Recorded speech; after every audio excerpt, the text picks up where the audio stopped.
Madame, Monsieur, bienvenue dans votre flash de l'information sur Tonosnet TV. Voici les principaux titres de l'actualité. À l'Assemblée nationale constituante, les magistrats font pression pour l'indépendance et la neutralité de l'instance de la justice judiciaire. Sihem Badi demande la levée de l'immunité de la députée Najla Bouriel. À Akbeli, un bébé meurt dans l'incendie d'une maison en Palme. Report du procès de Habib Qasdarli au 18 avril 2013.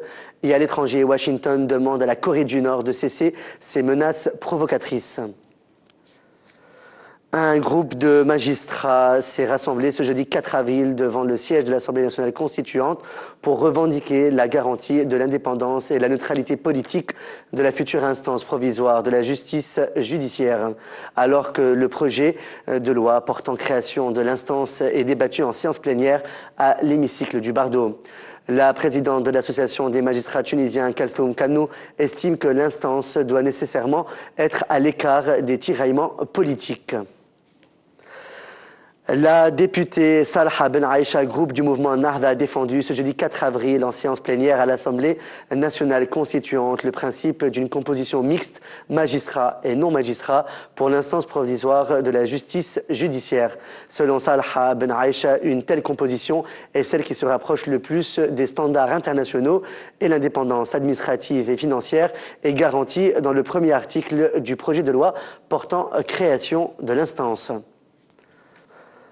La ministre de la Femme, Sihem Badi, a envoyé une correspondance à l'Assemblée nationale constituante appelant à lever l'immunité parlementaire du député Najla Bouriel en raison de ses fausses déclarations, comme indiqué dans la correspondance. Sihem Badi a appelé à juger Najla Bouriel, qui a déclaré à Shams FM qu'il est désormais certain que la ministre n'est pas la bonne personne pour occuper ce poste. La voiture d'un directeur de lycée à El Alia à Bizerte a été incendiée mercredi soir par un groupe d'inconnus. Tawfiq Jawedi, le directeur, a lui accusé un groupe salafiste. Selon Tawfiq Jawedi, un malentendu survenu récemment entre lui et certains élèves voilés du lycée serait derrière cet incident. Selon un communiqué rendu public ce jeudi 4 avril par le ministère de l'Intérieur, Wahid Toujeni a été nommé directeur général de la Sûreté nationale en lieu et place d'Abdelhamid Bouzidi. Un bébé a trouvé la mort ce jeudi 4 avril 2013 après l'incendie de la maison de famille construite de Palme à Gbelli.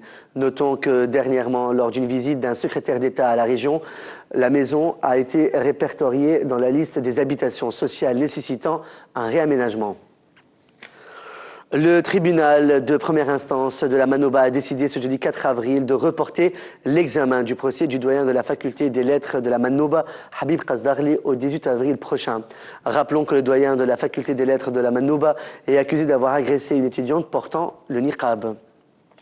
La police est en état d'alerte à Hammamet, dans le gouvernorat de Nabeul, depuis mercredi soir. Plusieurs checkpoints ont été concentrés sur toutes les entrées de la ville après une alerte donnée par un taxiste qui, selon lui, aurait eu à bord de son taxi un passager qui dissimulait une mitraillette dans un papier journal. Selon le journal El Tounseya, un jeune garçon de 15 ans originaire de Gasserine, attiré par des salafistes pour partir au djihad en Syrie, aurait été empêché d'y aller par sa famille. Le jeune garçon avait quitté le domicile familial en direction de Sousse, à partir d'où il devait regagner la Libye, puis la Syrie. La famille aurait donc été mise au courant de ce plan et a alerté la police qui a arrêté le jeune garçon. Celui-ci est toujours sous interrogatoire. À l'international maintenant, la Maison-Blanche a appelé la Corée du Nord de cesser ses menaces après l'annonce de l'état-major général de l'armée de déclencher des opérations militaires contre les États-Unis, comprenant d'éventuelles frappes nucléaires.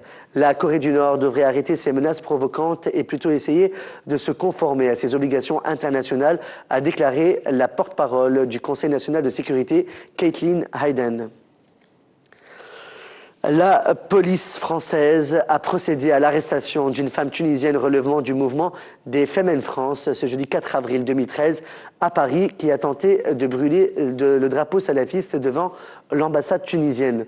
Notons que plusieurs militantes de Femen France ont brûlé mercredi le drapeau salafiste devant la grande mosquée de Paris pour exprimer leur solidarité avec Amina et dénoncer les atteintes aux droits des femmes dans les pays arabo-musulmans. C'est la fin de ce flash de l'actualité sur Tonosnet TV. Merci de votre fidélité. Excellente fin de soirée sur notre chaîne. À demain soir.